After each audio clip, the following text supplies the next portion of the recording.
They say it's normal to be mean to your crush, but Akitiru never believed that theory. These thoughts fill Akitiru's mind as he enters the dorm, but before he can even reach his room, a loud noise echoes from inside. Standing outside, he shakes in irritation, taking a deep breath to keep himself composed. Inside is none other than Iroha singing her heart out. She sprawled comfortably, humming and belting out the lyrics to a song, which only fuels Akitiru's growing frustration. Then Akitiru finally snaps. He storms into his room and yanks the power cord from the outlet, cutting off the music instantly. Iroha turns around, completely unfazed, and greets him cheerfully before lecturing him about how rude it is to barge into someone's room uninvited. Her smugness only irritates him further, as this is his room and she's the one trespassing. He tells her to keep her volume down before she disturbs the other residents and points to her headphones as a hint. Instead of complying, Iroha teases him maliciously, implying that he wants to touch her. Akitiru shuts her down coldly, stating he has no interest in her antics. Her non-stop chatter only makes him feel sick. Then Iroha accuses him of trying to catch her while changing, even joking that she'll call the police. In reality, Akitiru is the one who should be calling them because she broke into his room after all. He considers it for a moment but realizes that no one would believe him over her. She plays the victim too well. Iroha loves asserting her dominance over Akitiru. At one point, she even lies flat on his bed, deliberately emphasizing her chest. Akitiru looks away immediately, but she has hidden the dorm key between her chest. It's true he gave her the key, but that doesn't mean she can just walk in whenever she pleases. She pushes further, teasing that once he drives her away, he'll end up fantasizing about her. This finally makes Akitiru snap, so he grabs a spray bottle and splashes water on her face. They launch into another argument. Iroha insists that she's basically like his little sister since she's his friend's sibling, but Akitiru rejects that notion entirely, calling her a stranger. She continues to press his buttons, teasing him at every opportunity. Just then, Akitiru's phone rings. It's his uncle. He glares at Iroha, warning her not to mess around because his future depends on this call. She reluctantly promises to behave. His uncle, Makoto, is the president of HPW, a major entertainment company. Makoto calls to talk about Akitiru's bold application to the company without taking the proper exam. He isn't exactly impressed by the move, but since Akitiru is his nephew, he's willing to make it work under certain conditions. His tone suddenly turns serious as he asks Akitiru if he has a girlfriend, catching both Akitiru and Iroha completely off guard. Immediately, Iroha's eyes light up with mischief, clearly coming up with a scheme. Akitiru notices this and warns her to stop whatever she's plotting, but she ignores him. Instead, she moves closer and starts making strange noises, ensuring Makoto hears her presence on the call. Panicking, Akitiru quickly lies and says it's just a cat he adopted. Unfortunately for him, when Makoto casually asks questions about the cat, Akitiru can't answer any of them, making the situation even more suspicious. Iroha doesn't back down and continues to push Akitiru further, making him mutter curses under his breath and confusing Makoto. Desperate to keep up his lie, Akitiru pretends that the cat is attacking him to make the situation sound believable. Eventually, Makoto starts to piece things together and assumes Akitiru has a girlfriend. Panicked, Akitiru quickly denies it and struggles to shove Iroha away. Fortunately, Makoto seems pleased to hear he doesn't have a girlfriend and tells him he'll explain the details of his application soon. After their conversation, Iroha rolls around on Akitiru's bed, complaining that she's thirsty. With a sigh, Akitiru tells her to get herself a drink, and she cheerfully skips off, leaving him frustrated. The next day, during his vacant period, Akitiru spends his time writing in his notebook, reflecting on life and death and his vow to use every minute to secure a better future. As the subject ends, Akitiru's best friend, Ozuma, slumps into his chair, exhausted. Luckily, Akitiru took notes for him, and Ozuma gratefully thanks him.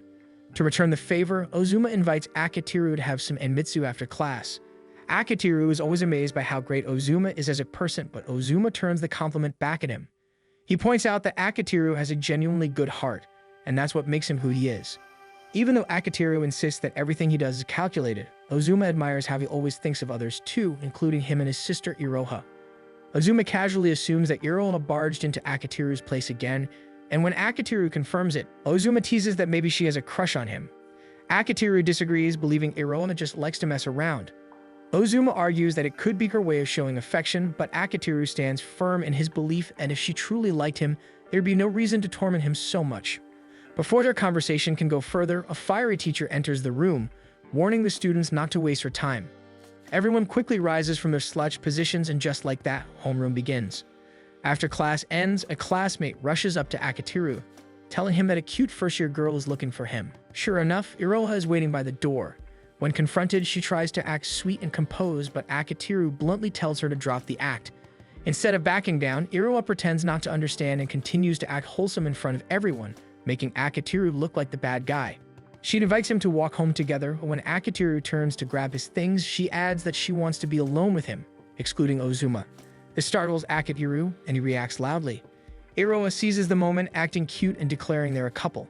The entire class gasps, including Akitiru, but she doesn't stop. She dramatically sheds fake tears, fully committing to her act and leaving Akitiru flustered. Ozuma suddenly arrives, curious about what's going on. Iroha immediately tells him that she and Akitiru are going out alone, which makes Akitiru panic even more. He quickly grabs her by the hand and drags her away for a serious talk. Face to face, Iroha keeps insisting that they're together, even though it's obviously not true. She reveals her motive came from the earlier phone call, as she figured he might need a girlfriend to impress his uncle. She smugly declares that she's out of his league, so it's basically his win. But Akitiru isn't amused at all. He sternly tells her not to interfere because his future is at stake. Before he can walk away, Iroha suddenly hugs him from behind. She teases him to notice her, saying the future doesn't matter and what matters is the present. With tears in her eyes, she admits she cares about him deeply and just wants them to stay close forever. For a moment, Akitiru is taken aback, thinking she's being sincere. His guard softens, but just as he's about to believe her, Iroha breaks into a mischievous laugh, revealing it was all an act. She teases him for falling for her act and even jokes about how much she wanted to confess like that. Akitiru is too flustered to respond, his face heating up as she notices his red ears and assumes he's embarrassed. He bursts out in anger, declaring that he'll never believe anything she says ever again. Enraged, Akitiru chases after Iroha down the stairs, but she escapes before he can catch her. Later, he meets his uncle Makoto at a cafe to discuss his application to HPW. Makoto mentions that someone else will be joining them but wants to talk to Akitiru privately first. He brings up the fact that Akitiru has already released a game. Akitiru clarifies that it was a team effort with 5 members in total, Ozuma as the programmer and Akitiru serving as both producer and director. Together with 3 other members, they formed the Fifth Floor Alliance. He admits that the game's success wouldn't have been possible without his team.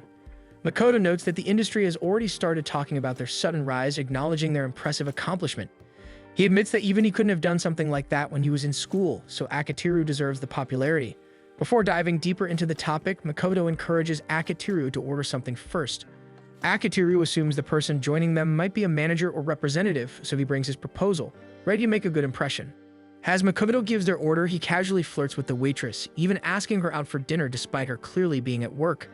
Akitiru is shocked by his uncle's boldness and calls him out, but Makoto confidently says he knows how to leave a lasting impression on girls, and seeing the waitress's expression confirms it. Flustered, Akitiru excuses himself to the bathroom to calm down. He closes his eyes to forget what he just saw, so he fails to notice the sign saying the lock is broken. He opens the door without thinking and accidentally walks in on Mashiro, who's still sitting on the toilet. Before he can react, Mashiro punches him in embarrassment. Meanwhile, at Akitiru's office, Iroha is bored since he's not around to mess with. A colleague asks her about their relationship, but she firmly says there's nothing going on. Back at the cafe, Akitiru discovers that Mashiro is actually the other person his uncle invited. She's his cousin, Makoto's daughter, and they used to play together as kids, though he didn't recognize her at all now that they're grown up. Makoto then reveals his plan. He wants Akitiru to act as Mashiro's fake boyfriend in exchange for pushing through his application to HPW, leaving Akitiru completely stunned. Mashiro finds the idea ridiculous, but Makoto is completely serious. He explains that he's worried about her transferring from an all-girls school to a co-ed one, so he wants someone to watch over her. Despite his reasoning, Mashiro firmly rejects his plan. Curious, Akitiru asks why she needs to transfer, but Mashiro refuses to let him know, prompting Makoto to hold back the full story. The only detail Makoto reveals is that Mashiro barely attended high school and she's been a truant. Surprisingly, Akitiru doesn't pry in further. For him, that single fact is enough to understand their concern, and he doesn't dwell on her past. Since the condition is tied to his team's employment at HPW, Akitiru decides to accept the arrangement. Mashiro, though clearly reluctant, eventually agrees as well, under the strict condition that their relationship will remain entirely fake. With the deal sealed, Akitiru extends his hand to Mashiro, but she refuses to shake it, still holding a grudge over their awkward bathroom encounter. Watching the exchange, Makoto smiles, convinced they'll get along, though both of them strongly disagree. But before leaving, Makoto reminds Akitiru that as Mashiro's fake boyfriend, any real romantic moves are strictly forbidden. Akitiru doesn't see this as a problem, considering Mashiro clearly dislikes him anyway. Reflecting on everything, he still can't understand why people say being mean to someone means they are romantically interested. He's surrounded by aggressive girls after all. Nonetheless, his fake boyfriend job starts tomorrow.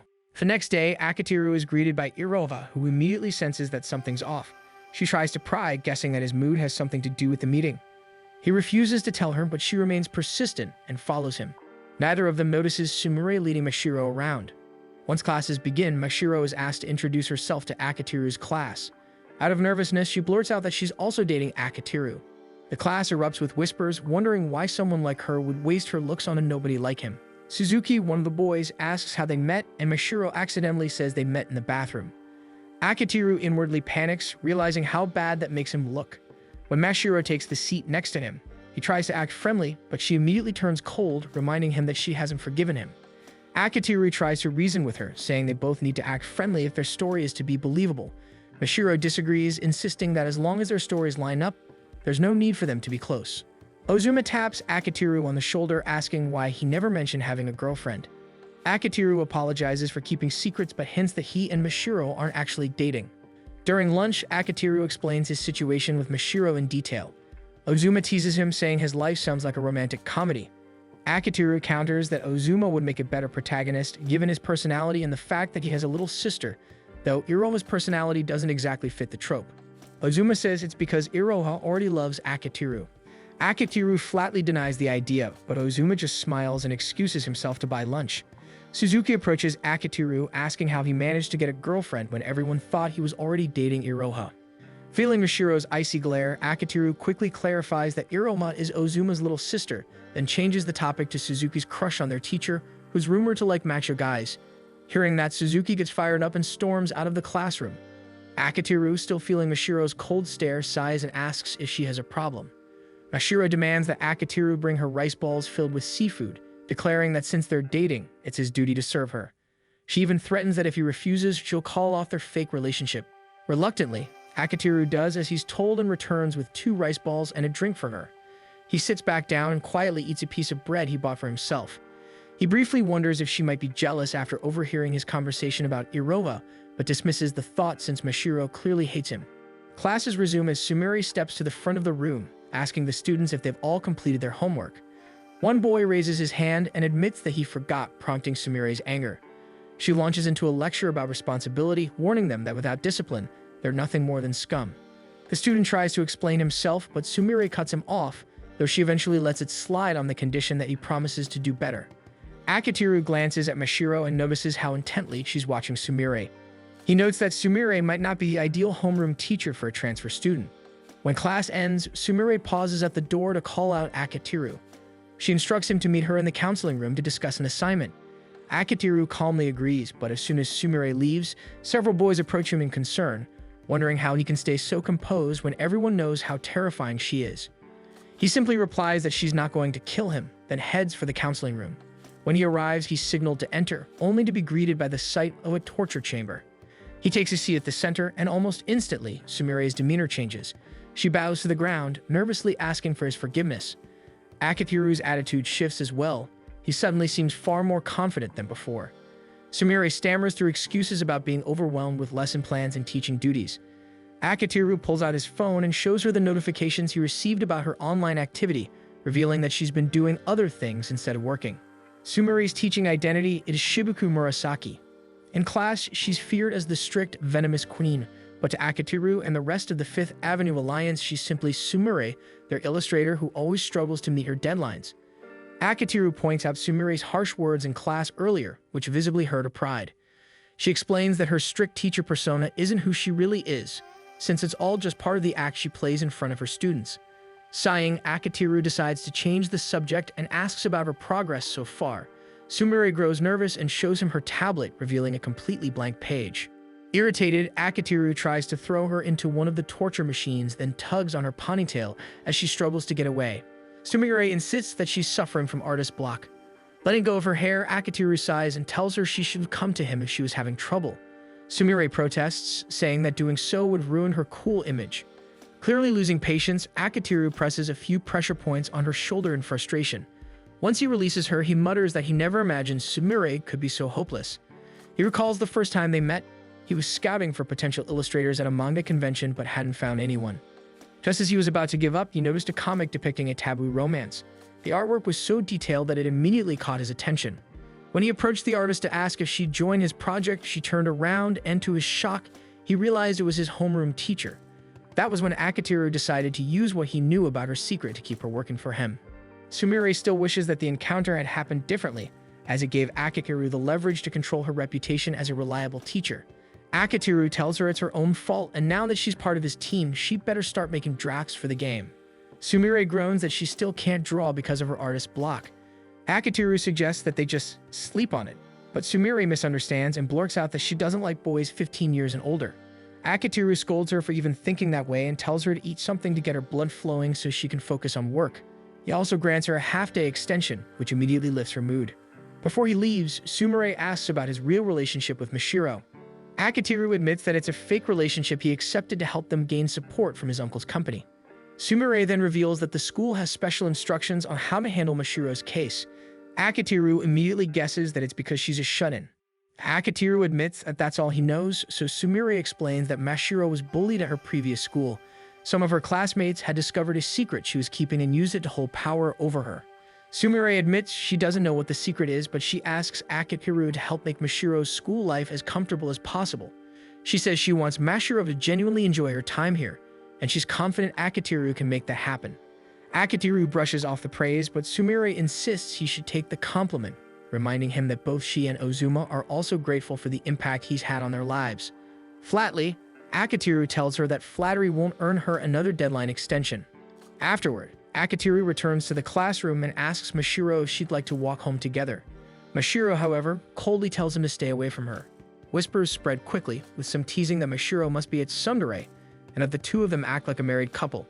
Hearing the comments, Mashiro grows flustered and bolts from the room. Akitiru watches her leave, wondering why she acts so cold toward him.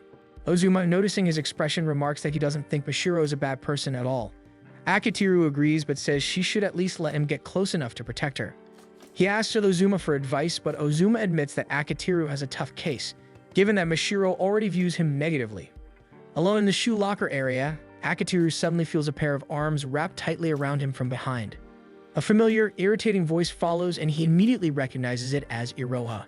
He asks her to get off, but she insists that she's simply showing him kindness by keeping him company. Pressing herself closer, Iroha teases that if he really wants her to let go, the softness he's feeling will disappear. It's only then that Akitiru realizes her chest is pressing against his back. To make matters worse, Akitiru quickly realizes that something feels off, and Iroha confirms his suspicion.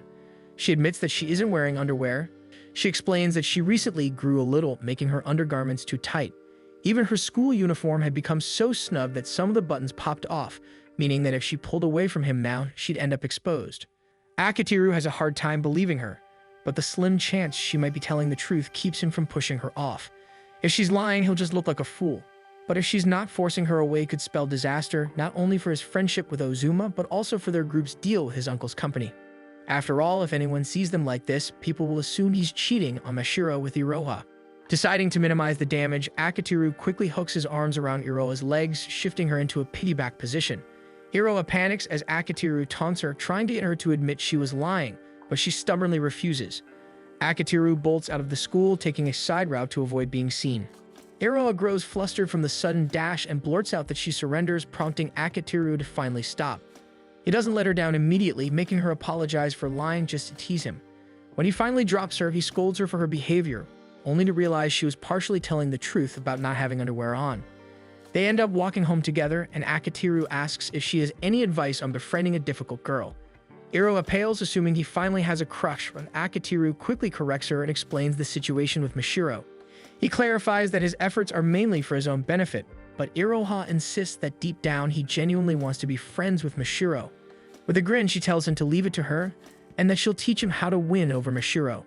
The next day, Akitiru shows up at school wearing a dog collar and offers to carry Mashiro's bag. During lunch, he serves her a warm meal. After class, he even offers to give her a piggyback ride. All his antics only irritate Mashiro.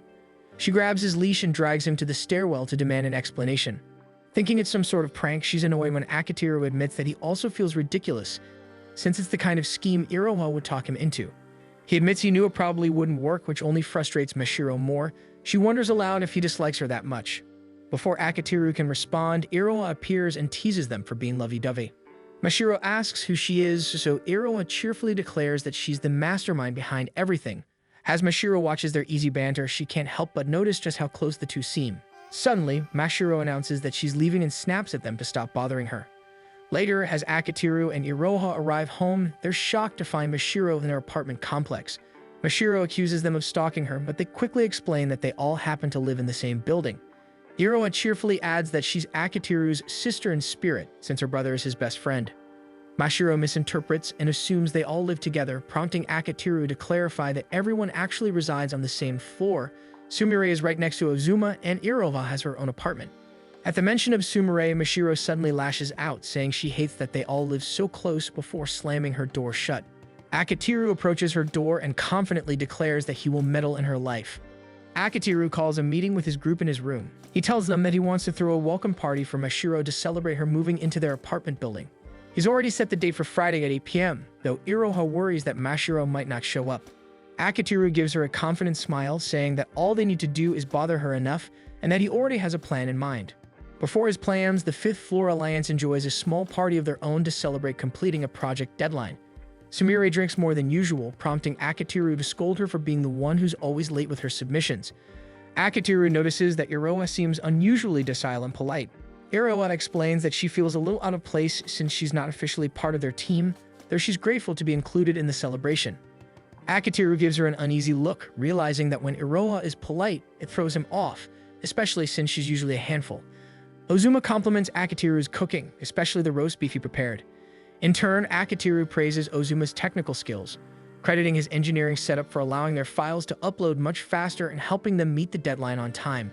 Ozuma humbly dismisses the compliment, saying he doesn't think he's particularly talented and that what he does is just simple stuff. He then admits that the only reason he's able to make use of his skills is because Akitiru created the opportunity for him in the first place. So to him, Akitiru is the one who's truly talented. Iroha smiles warmly as she watches the two interact. Then Ozuma suddenly notices that Namako isn't around. Akitiru explains that Namako couldn't join them because of a personal deadline. Namako is their scenario writer. Akitiru first reached out through a fan letter inviting Namako to join their game project and was completely shocked when Namako actually replied and agreed. They haven't met in person yet, but from their online chats, Namako seems professional, reliable, and easy to talk to, unlike another adult Akitiru knows. Sumire, realizing he's talking about her, drunkenly protests. Akitiru brushes her off, saying they're only talking about Namako. When he sees how drunk she is, he asks what she's been drinking, and Iroha shows him the bottle Sumire used to mix drinks. Sumire suddenly exclaims that she feels amazing and lunges at Akitiru for a hug, which she prevents. Akitiru quickly changes the subject, calling everyone's attention to discuss their plans for Mashiro's surprise party. 6 days before the party, Akitiru makes his first attempt to invite Mashiro by repeatedly ringing her doorbell. When she finally opens the door, she's met with Akitiru's enthusiastic grin as he starts telling her about the upcoming party. Before he can finish, Mashiro slams the door in his face. On Sunday, he tries again, but this time he realizes the doorbell isn't working. Undeterred, he decides to stuff her mailbox full of invitation letters instead. 4 days before the party during class, Akitiru tosses Mashiro a note saying he wants to talk to her. They begin passing notes back and forth, with Mashiro asking if what he did yesterday counts as bullying. Akitiru quickly denies it, insisting he just wanted to invite her to a dinner party. Mashiro isn't convinced, pointing out that her mailbox was overflowing with invitations, making it look more like a trash can. When he tries to ask for her Lime ID, she immediately refuses. Deciding to take a break, Akitiru vows to try again the next day. Unfortunately, Mashiro completely ignores and avoids him. On Wednesday, Akitiru catches her right as she steps out of the elevator and reminds her about the party, only for Mashiro to call him a stalker. The next day, he asks her again at school, but Mashiro scolds him for doing it in public. After classes, Akitiru and Iroha head out to shop for party supplies. While browsing, Iroha gets distracted by a stall offering free samples of sausages stuffed with melted cheese. She urges Akitiru to try one, but he gets embarrassed and refuses. The saleslady mistakes them for a couple and encourages him to take one for his girlfriend. When he refuses again, she insists that he should because his girlfriend looks sad. Not wanting to be embarrassed by Iroha, Akitiru reluctantly agrees to try it. But as he reaches for the sausage, Iroha pulls it away, teasing that if he really wants it, he should beg for it. Realizing she's only doing this to embarrass him, Akitiru decides it's best to play into her hand. When Iroha offers to feed it to him, he silently vows to get her back for this later. He eats the sausage and admits it tastes great, while the saleslady watches them fondly from her stall. As they move to a different aisle, Akatiru asks how Iroha can so easily say "I love you" to people. Iroha replies that it's easy when she genuinely cares about them, prompting Akatiru to quietly compare her to Mashiro, who struggles to be honest with her feelings.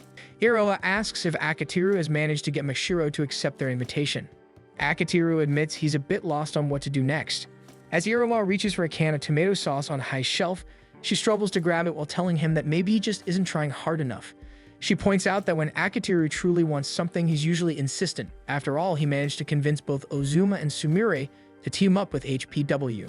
Akatiru replies that it was a necessary move for their studio if they wanted bigger support. Iroha says that Akatiru has a knack for understanding what people really want and uses that to persuade them to try things they normally wouldn't. Akatiru explains that it's only because he saw Ozuma and Sumire wasting their talents that he wanted them to use their skills for something meaningful. Iroha smiles at his reasoning and tells him that his true talent lies in helping people bridge the gap between their wants and their dreams. She finally manages to grab the tomato sauce but loses her balance and nearly falls, only for Akatiru to catch her. Relieved, Iroha grins and remarks that another one of Akatiru's good points is making sure their group doesn't take their freedom for granted. She says that's probably why Ozuma trusts him so much.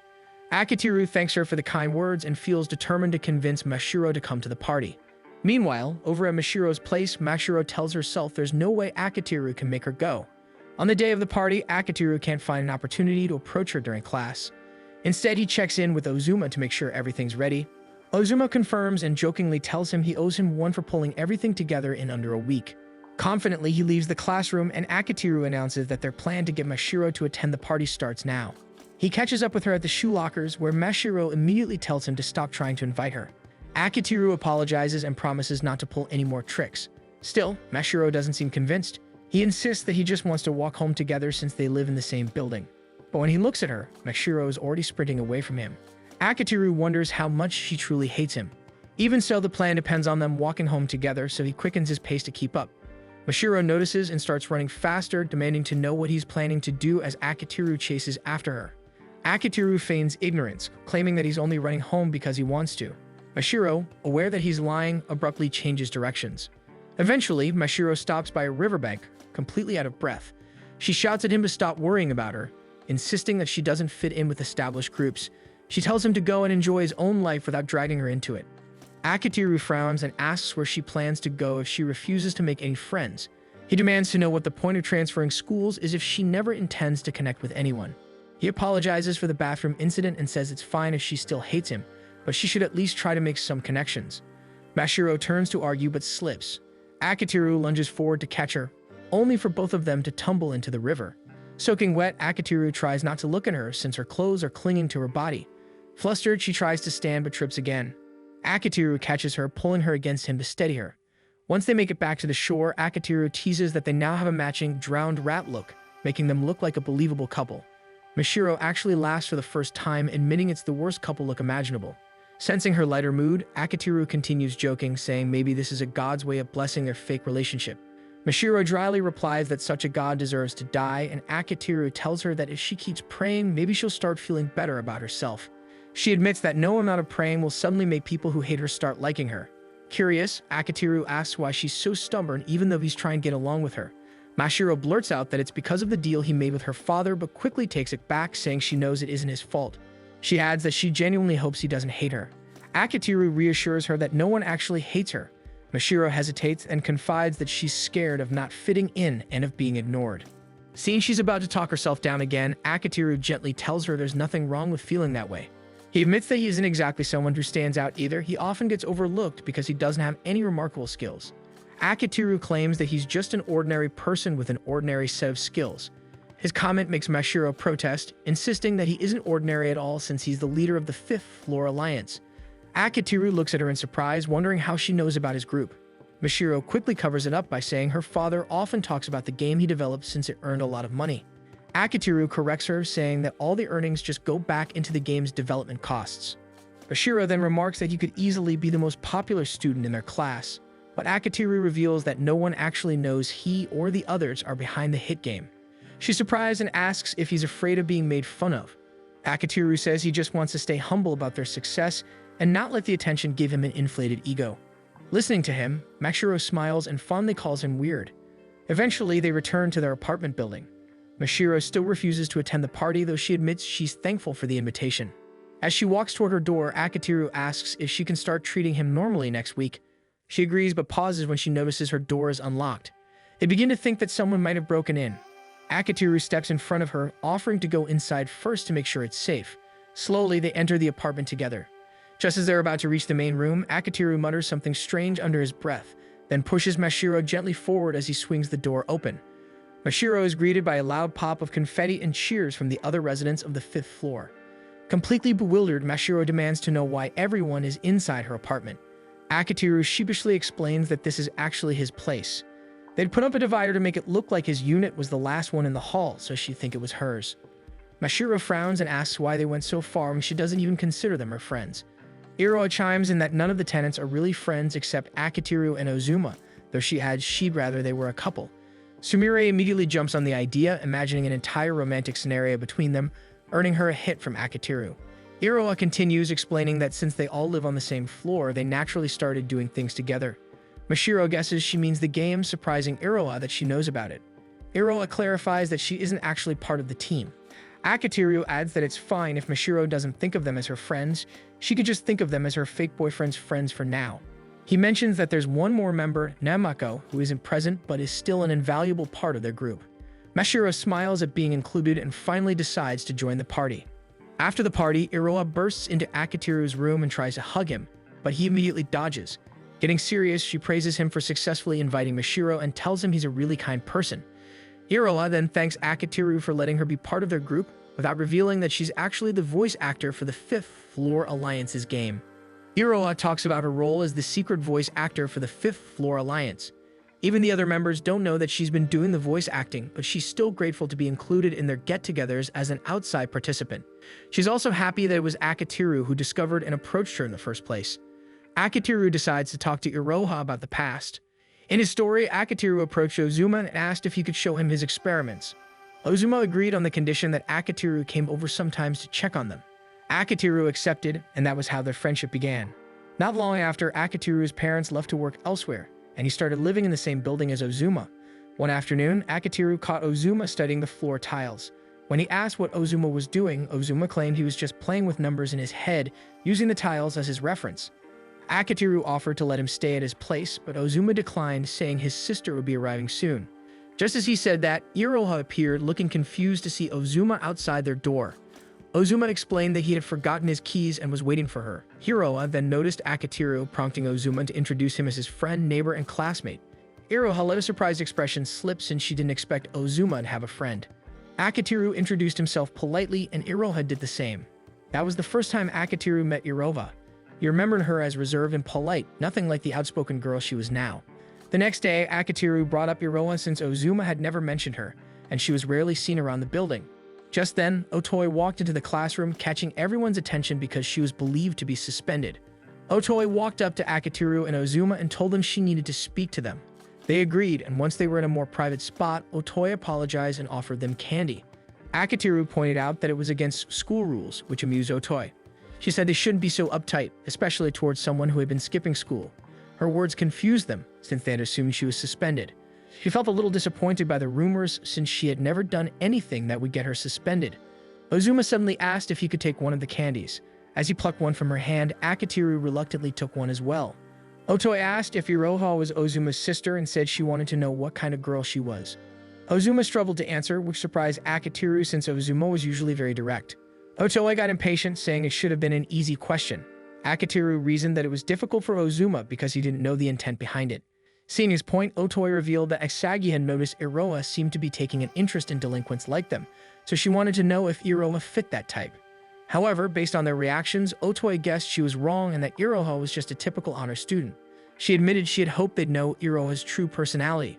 Akitiru asked if they planned to welcome her into their group, and Otoi admitted that if Iroha were to approach them, they would welcome her. She then left, and Akitiru asked Ozuma if he was okay, since the question should have been easy to answer. Ozuma admitted that he and Iroha didn't really talk much, so there wasn't much between them besides blood relation. Ozuma shared that the previous day had actually been the first time they had spoken in 2 months.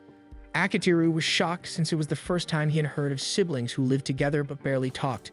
He asked if their parents ever brought it up, but Ozuma said they didn't since both of them were rarely home. Akitiru couldn't help but feel concerned about Ozuma's family situation. Wanting to help somehow, he asked Ozuma if he could hang out at his place after school to play some games. After school, Ozuma welcomed him in, and the first thing Akitiru noticed was that the living room had no television. Ozuma explained that there wasn't one because he spent most of his time in his room. They headed to his room, and Akitiru was greeted by a complete mess, with items scattered all over the floor. He told Ozuma to try cleaning up, but Ozuma said he liked it that way because he knew where everything was. He also claimed that living in clutter helped him come up with better ideas. He handed Ozuma his game console so he could hook it up. While Ozuma worked on it, Akitiru noticed that Ozuma had built his own PC. They started playing, and soon Akitiru heard Iroha enter the apartment. He excused himself, saying he needed to go to the bathroom, but in truth, he just wanted to learn more about Iroha. As he leaned closer to hear what Iroha was doing in her room, he noticed that it sounded like she was talking to someone. Just as he tried to make out the words, Iroha unexpectedly opened the door to step out, leaving Akitiru frozen awkwardly in front of her. She was about to scream, but Akitiru quickly covered her mouth and pulled her into her room, shutting the door behind them. He told her he would remove his hand if she promised not to scream. When she nodded, he let go, only for her to slap him. Iroha then realized the person she had hit was Akitiru, and he hurriedly tried to explain himself. However, Iroha had already decided he was a creep who snuck into people's homes to eavesdrop. She even wondered aloud if he had fallen in love with her at first sight and was stalking her. Akitiru quickly denied it, but before he could defend himself, Iroha's phone started ringing in his hand. She snatched it away to tell Asagi she would call her back later.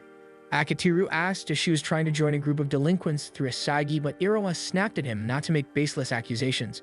Akitiru insisted she shouldn't lie because he already knew about it. Iroha got irritated and told him it was none of his business, but Akitiru argued that he was just doing what was right because he was friends with Ozuma. Iroha fired back that being friends with her brother didn't make them close, since they were as good as strangers.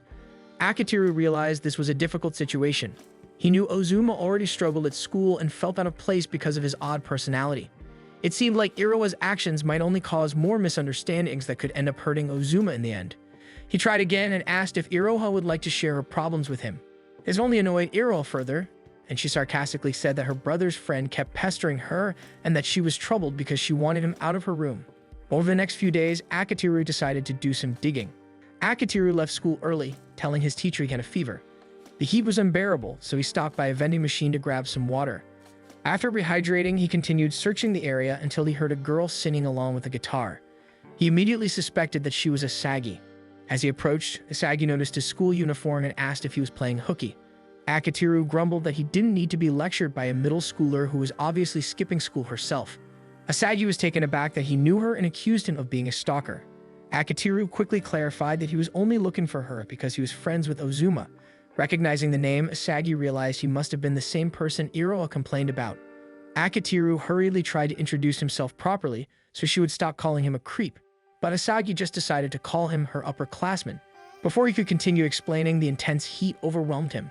His vision faded and he collapsed right in front of her. Akitiru remembers that day vividly. It was one of the hottest of the year. He tells Iroha that Asagi called Otoi for help, and thanks to them, he turned out fine. Iroha listens and accuses Akitiru of using Otoi's lap as a pillow while he was passed out. Akitiru admits it but insists it was Otoi who put his head there, and that they ended up talking about a lot of things afterward. He adds that all the trouble was worth it because their entire group has become close friends, even if they still don't know that Iroha is the voice actor behind their game. Returning to the story, Akitiru sat down with both Asagi and Iroha. He asked Asagi to stop being a delinquent, reasoning that it might do her some good to try living a normal student life for once. Iroha argued that Akitiru was asking too much from her because he was implying tearing her away from her current group. Akitiru calmly explained that he wasn't trying to tear her away at all. He just wanted her to consider her choices. Even so, Iroha continued to insult him, saying he didn't understand how people felt. Trying to put things into perspective, Akitiru said he was certain Asagi wanted more than just hanging out with friends, pointing out that she had a real passion for music.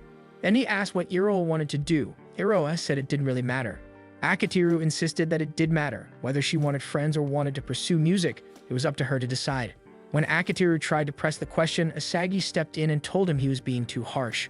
Asagi said that Iroha wasn't trying to become a musician at all and that Akitiru shouldn't push her. Iroha looked shocked, not realizing Asagi could see right through her. Asagi explained that, as someone in the music scene, it was obvious Iroha wasn't aiming to perform and that she was simply a fan of music. Iroha admitted that Asagi's observation was true but confessed she deeply admired Asagi. Akitiru misinterpreted this and wondered if they were secretly dating. Iroha immediately denied it, saying she only admired how brave and confident Asagi was for doing what she loved. Akitiru still didn't understand why Iroha needed to hang around Asagi and Otoi to be like that. Seeing Iroha struggle, Asagi revealed the truth, that Iroha wasn't allowed to have freedom or hobbies at home. Akitiru was confused. While he knew their apartment didn't have a TV, Iroha still had access to the internet and other leisure. Asagi explained that even so, Iroha wasn't allowed to have fun, and she had been obedient all this time. Akitiru asked if her current actions counted as betraying her mother's trust. Iroha quietly confirmed it but admitted she didn't know what she really wanted. Akitiru took a moment to think. Iroha clearly lacked the freedom to pursue her passions or even explore them, unlike Asagi and Ozuma, who could do whatever they wanted. With a new sense of determination, Akitiru decided that he would help everyone find a place where they could freely chase their dreams while staying in school so that no one would ever label the girls as a bad crowd again. Asagi complained that Akitiru was meddling and insisted they didn't need his help. But Akitiru stood firm, saying he would help them whether they liked it or not because it would ultimately benefit both him and Ozuma. Asagi asked what he was planning, but Akitiru admitted that he had no idea yet. Still, he reassured them that he would find a way. After paying for his share of the meal, Akitiru left already deep in thought about how to make everyone happy. He wondered what he could do with people who had talent in programming and music. Suddenly, inspiration struck. He visited Ozuma and said they should make a game together. Ozuma was surprised but listened as Akitiru explained his idea in detail. Akitiru believed that with Ozuma handling the programming, everything would go smoothly. What he didn't realize was how much research Ozuma had to do to make the code work. Meanwhile, Akitiru focused on developing the characters, story, and initial artwork. For the time being, they used public domain music just to test how the project would come together. During one of their sessions, Ozuma admitted that he enjoyed creating things with Akitiru.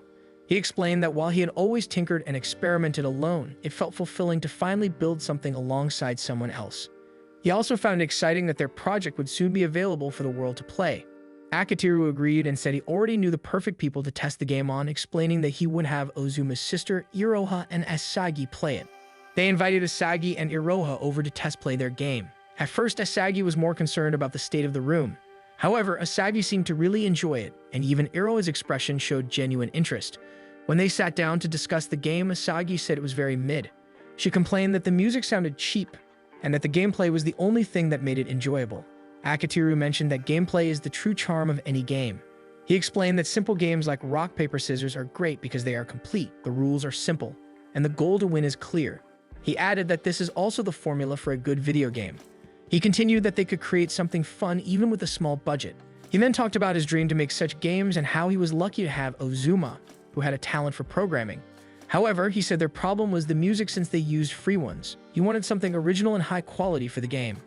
Asagi grew suspicious and Akitiru asked if they were interested in helping with the game's development. Iroha was shocked to be included, but Akitiru reassured her that since there was a lot to be done, her involvement wouldn't be a problem.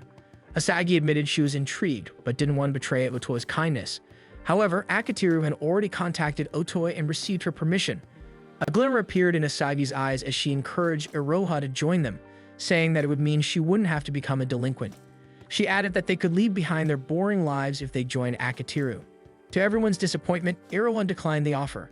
She apologized to Asagi for dragging her into her problems and promised not to ask her to include her in the delinquent group again. She said she would still support Asagi's performances and then excuse herself so the others could continue their meeting. Akitiru decided to go after her and eventually found her at a nearby park. As he approached, he heard her talking to herself, her voice shifting as if she were speaking to more than one person with different personalities. She was debating with herself about how the game development idea sounded good, but she didn't know how to fit in. Unlike Asagi, who had a clear talent for music and could easily fit herself into anything she wanted to do, Iroha felt lost. During the meeting, she noticed how genuinely intrigued Asagi looked while playing the game. Her other voice asked what her own talents were, and Iroha admitted that she had none. She deeply envied Asagi and wished she could be like her. Another voice teased her, calling her a wannabe. As Akitiru got closer, he began hearing more of the conversation and was amazed at the variety of voices and personalities she portrayed. He ended up right in front of her, blurting out his amazement. Iroha noticed him and immediately hid behind the bench, embarrassed that he had caught her. Akitiru told her not to worry since he wasn't freaked out, but Iroha accused him of lying. He admitted that he was surprised at first but was more impressed with her acting. She complained that he shouldn't have lied because now she would continue to feel embarrassed about it. He promised that he wouldn't tell anyone about her habit, but Iroha still glared at him suspiciously. She asked if he planned to blackmail her, and Akitiru promised that he wouldn't. Eventually, she agreed to talk with him, and Akitiru asked about her one-woman act. He told her how he initially thought he was hearing 3 different people, only to realize it was just her once he got close enough. He reassured her that it was incredible how she could shift between voices and personalities so naturally. She thanked him for the compliment and grew shy when he said he had become a fan of hers. She explained that it was just a habit she picked up when she was bored after watching anime and cartoons. She found the characters cute and started mimicking their voices. However, her mother wasn't fond of the hobby.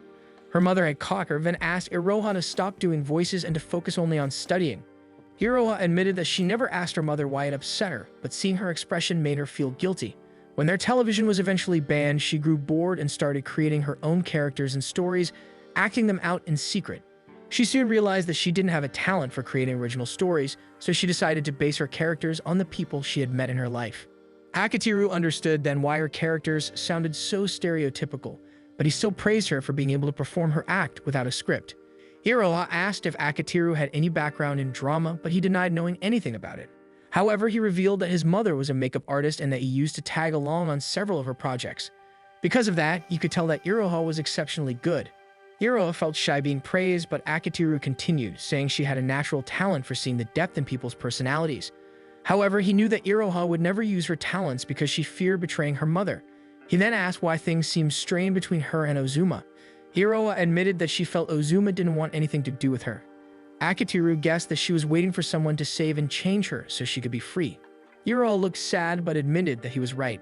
Akitiru suddenly told her to trust him, promising that he would be the one to change her and drag her into doing something fun. Iroha was hesitant at first, but Akitiru asked if she enjoyed portraying different characters. Iroha admitted that it was all she had ever done, though she wasn't sure if it really meant anything. Akitiru told her that this was exactly the path an actor should follow. In that moment, Iroha realized what she wanted, and that was to become an actor. Akitiru urged her once more to join their group, assuring her that they would take precautions so her mother wouldn't find out. Iroha asked why he was trying so hard for her, and Akitiru simply said he was doing it for Ozuma's sake. Iroha agreed to join, but only if Akitiru would call her Iroha without any honorifics. A week later, he invited her to his apartment. Iroha immediately accused him of only wanting her body, saying it was suspicious for him to call her over just a week after agreeing to work for him. Akitiru argued that things like that don't happen anymore. To make Iroha feel more comfortable, he told her that he wouldn't lock the door and that she was free to keep her phone with her in case she wanted to report him. Iroha decided to enter, but when he offered her a drink, she refused, saying she didn't want to risk him slipping something into it. She noticed several textbooks about acting. Akitiru explained that he bought them because he didn't want her to spend her own money. He also said it was safer to keep them at his place so her mother wouldn't find out. He insisted that parents always manage to find things, especially mothers. Iroha suspected that this was just an excuse to have her come over regularly, but apologized and acknowledged that he was genuinely trying to help. Soon, Akitiru created a training schedule for her to improve her skills. They began with vocal exercises and watched acting lessons online. They also watched movies together and shared their thoughts afterward. Iroha even started practicing dubbing anime by muting the sound and reciting the lines herself. One day, Otoy invited Akitiru and Iroha to her place, announcing that her studio was finally ready. She led them to her family's old storehouse, which she had transformed into a voice studio for her delinquent friends so they could do something productive. Akitiru was amazed at how far she had gone, but Otoy told him that he was partly responsible for inspiring her. Akitiru felt honored and wanted to add an honorific to her name since they could now record for free thanks to her. Iroha asked if she could step inside the recording booth, to which Otoy agreed. Otoy turned to Akitiru and asked how he planned to find the rest of the voice actors. Akitiru smirked and said that Iroha could handle all the voices herself. Otoy found that hard to believe since the game had male characters too, but Akitiru assured her that Iroha was more than capable. Iroha pulled the script from her bag and signaled to Akitiru that she was ready to record. Otoy watched from the window, excited to see just how good Iroha was. By the time they finished recording, it was already evening. Otoy was surprised at how she managed to record every character perfectly. Akitiru gave her a smug look, saying that he had practically raised her since he was her producer and manager, though he admitted that Iroha had the talent from the very start. One day after they watched a movie, Iroha was gushing over one of the actors, making Akitiru tease her for having a soft spot for handsome guys. Iroha explained that it wasn't really about his looks but his boyish behavior that made her excited. Akitiru was surprised that girls found that kind of trait charming, which led Iroha to argue that his perspective on what girls liked was outdated. Akitiru worried that she might be angry with him, but Iroha teased that she would just give him the cold shoulder, so she warned him not to make her angry. She then turned shy and thanked Akitiru, explaining that she was starting to understand why Ozuma liked hanging around him so much. Apparently, Ozuma had told her that Akitiru was like a light shining down on him, and Iroha felt that a star perfectly described what he was to them. Akitiru felt touched until Iroha turned it into a gag by saying that his last name kind of sounded like the word star. She then mentioned that she had recently spoken to Ozuma. It looked like he was really enjoying working on the game. Iroha explained that Ozuma rarely talked to anyone in the family and spent most of his time in his room tinkering with machines. She shared that this was the first time he genuinely seemed happy doing something. Iroha believed that a big reason for that was Akitiru's involvement in his life. Though Akitiru only saw himself as Ozuma's friend, it was something Ozuma had wanted for a long time. Akitiru then handed Iroha a present. When she opened it, she found a headset inside. He also gave her a spare key to his place, so she could come over any time to listen to music or watch anime and movies. She felt deeply grateful to Akitiru that day since she finally had a place where she could truly be herself. In the present, Iroha fondly looks at the key that was given to her, but Akitiru complains about how she steals things. Iroha argues that he gave her permission, but Akitiru says he wouldn't have if he'd known she would become such a pain to have around. Iroha teases that Akitiru is in love with her, but Akitiru corrects her, saying he loves her talent. He tells her that she is undoubtedly a genius, which makes Iroha feel warm inside. Akitiru warns her not to get a big head, and she playfully complains that she needs praise to grow. He then asks if the situation at her home has changed, but Iroha says that if it had, she wouldn't be in his apartment. She thanks him again, saying that she owes who she is now to him. Akitiru, however, says that Iroha wouldn't have eventually caught someone's eye even without his help. He cites Asagi as an example since she was scouted shortly after they made their first game and later moved to the US to pursue music under a label. Iroha says that Asagi is grateful to him since she still works under him. Iroha complains that he should just accept everyone's gratitude. Akitiru figures that the reason she came over is to make him realize everyone is thankful for him and calls her a meddlesome junior. When Akitiru looks up at the sky, Iroha decides to hug him from behind. He admits that the hug is comfortable. Iroha then confesses that she wants to be more than just his friend's younger sister, but Akitiru tells her that she shouldn't think they are that close. Iroha tries to hide her disappointment, but Akitiru realizes that things need to change because of Mashiro's addition to their group. He realizes that he needs to be friends with all of them, so he invites Iroha to go shopping with everyone, saying that they should all be friends. As she bathes, Iroha thinks to herself about how gifted she is at reading people. However, it caused her to become more withdrawn, and she credits Akitiru for changing that part of her. She's aware that she often takes advantage of his kindness, and she even feels guilty about it. But she can't help feeling a bit irritated with him yesterday because she had assumed he was asking her out on a date. It turned out he just wanted the entire group to go shopping together. Iroha predicts that Ozuma will probably decline, while Sumire might not want to go since they are all of her students. However, she's fairly certain that Mashiro will agree to go, and that Mashiro has feelings for Akitiru. She believes that today will be a battle between her and Mashiro, and fired up by the thought of competition, she swears out loud that she will not lose. When Akitiru arrives at the meeting spot, only the three of them are present. Iroha scolds him for making them wait, and Mashiro even agrees with her. Akitiru can't help but think the two get along surprisingly well when they team up to diss him. Suddenly, Iroha links arms with him, which flusters him. She cheekily explains that friends linking arms is normal, but Akitiru protests that only girls do that with other girls. Iroha defends herself, saying she only knows how girls get along. Akitiru considers scolding her, but before he can, Mashiro nervously links arms with his free arm, explaining that if linking arms is normal, then she has to do it too. Akitiru tries to convince her that it isn't normal, but Mashiro refuses to believe him. Iroha suddenly bursts out laughing, saying the three of them look like a real harem. Akitiru turns even redder as Iroha laughs uncontrollably. She tells him she has no shame and that her own embarrassment doesn't matter as long as she can keep making Akitiru uncomfortable, which only makes him more annoyed. Akitiru decides to start the outing with a movie, but both Iroha and Mashiro want to watch different films. Both girls insist that their choice is better and soon begin arguing about which movie to watch. Akitiru watches them bicker, clearly not tired of hearing them fight. Iroha accuses Mashiro of pretending to defy popular opinion just to seem cool, while Mashiro fires back, claiming that Iroha only follows trends and can't even explain the movie in depth like a real fan could. However, Iroha isn't fazed and confidently declares that she spends hours studying and watching various films. Akitiru dryly points out that she can only do that because she sneaks into his apartment and uses his streaming accounts. Without missing a beat, Iroha claims that Akitiru's home is also her home. Mashiro is shocked at how close the two seem, and Iroha, Noticing her reaction, decides to boast that she's at Akitiru's apartment almost every day.